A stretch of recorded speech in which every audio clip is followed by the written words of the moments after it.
A gente sabe que os cachorros são imprescindíveis em momentos tristes, por exemplo, quando a gente está passando por um momento complicado.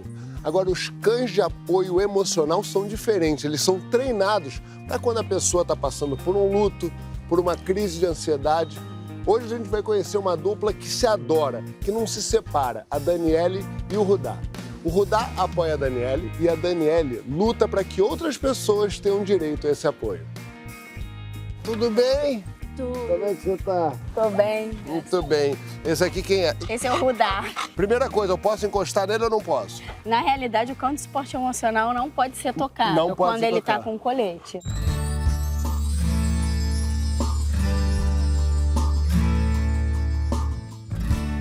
Tirou o colete, Aí ele é um cachorro ele é um normal, cachorro pode normal, brincar. mas agora ele tá trabalhando. Tá trabalhando. Perfeito.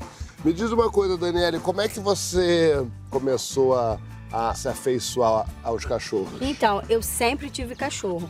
O Rudá veio depois do falecimento do Prince, que na realidade essa questão do suporte emocional começou com o Prince, Tá. não com o Rudá.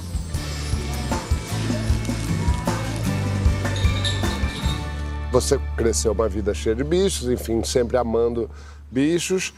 E aí, em um dado momento, você teve um trauma grande. Começou com a morte da minha mãe. A minha mãe teve câncer, então, assim, foi um processo muito longo. E 18 dias depois da minha mãe falecer, roubaram meu carro com arma na minha cabeça. Então, assim, foi um processo de Você não perdas. estava numa fase boa. Não, foi um processo de perdas. Mas quem te prescreveu um cachorro? Eu me prescrevi que Você se prescreveu. faltava um cachorro na minha vida.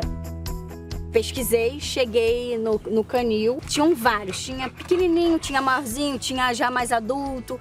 Mas foi ele, foi o Prince. Eu não sei explicar. Foi aquela coisa, Teve um- ele comigo e eu com ele.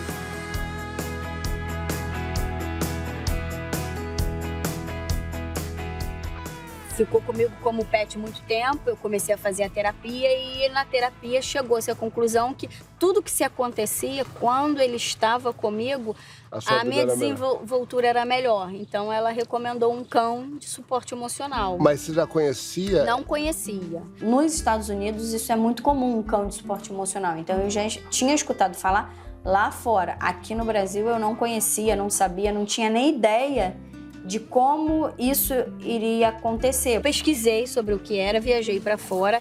Como lá fora precisa de treino, eu precisava treinar. Aí eu encontrei a Daniela Ligori, que foi a adestradora do Prince. Depois do treino, eu com certificado, toda a documentação, aí começou toda a minha batalha, porque ele tinha uma documentação de suporte emocional, mas o que era o suporte emocional? Não existia no Brasil. Não existia, ninguém conhecia, então fui no metrô, fui no VLT e expliquei que Você dizia o quê exatamente para essas pessoas? ele era um cão de suporte emocional.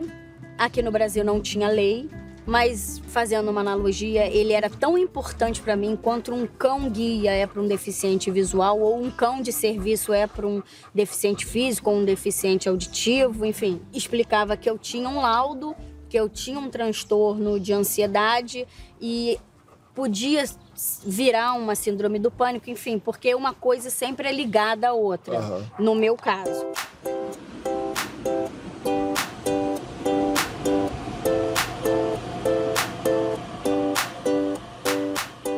E eu consegui autorização. O Prince foi o primeiro cão que andou no metrô, o primeiro cão que andou no VLT.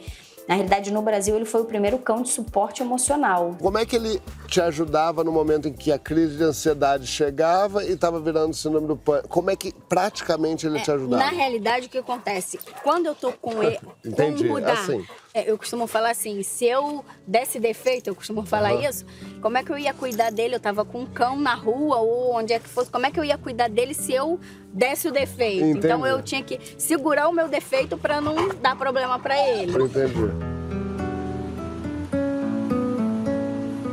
Uma vez o metrô parou antes de sair da estação. O metrô estava na estação, mas parou e apagou a luz.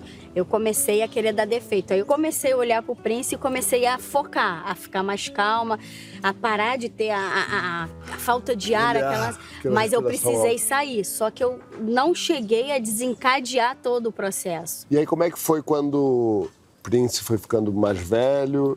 Ele fez uma cirurgia para tirar uns nódulos de gordura tirou, foi super bem, só que depois de uma semana dessa cirurgia, ele já estava com 9 anos, ele parou de comer.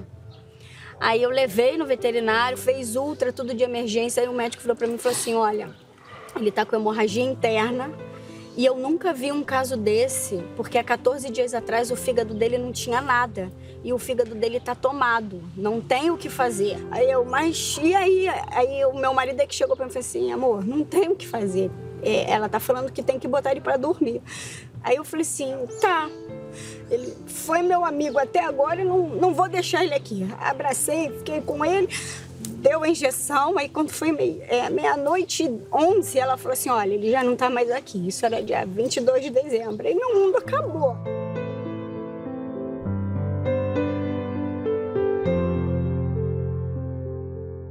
Como é que vive o dia seguinte uma pessoa que vive apoiada nesse companheiro que Foi horrível, porque a minha vida durante 9 anos foi voltada pro Príncipe. Você perdeu metade. Perdi a metade. Meu marido saía para trabalhar e eu ficava aquele vazio. E aí as crises de ansiedade aumentaram? Aumentaram. E meu marido começou, vamos pegar um outro cachorro. Aí começou um trabalho do terapeuta. E você não queria? Eu não queria porque na minha cabeça era uma substituição. Como é que você virou essa chave? De não achar que era uma traição? Não, eu continuei achando, comecei a aceitar a possibilidade de chegar um novo cachorro. E como é que começou o encontro com o Rudá? Aí eu procurei o canil. O mesmo? O mesmo. Eu quero um macho, mas eu só quero para daqui a 6 meses. Por quê? Ele... Pra você se acostumar com a ideia? Não sei, né? Não... Vai entender. Era o meu defeito. Vai entender. E o dono do canil falou, por que você não pega um mais novo? Ele mais novinho, pra você viver coisas que você não viveu com o Prince. Aí eu buguei. Como que eu vou viver uma coisa que eu não vivi com o Prince? Muito fiel. Eu não posso. Como é que eu vou dar uma vida diferente do que eu dei pro Prince?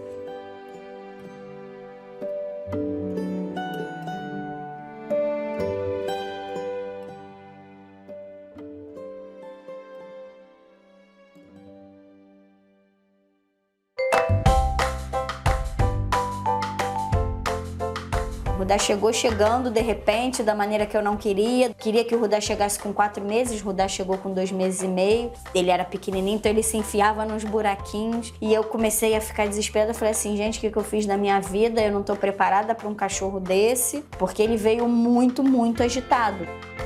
Bonitinho você, né? Mas que sujeirada.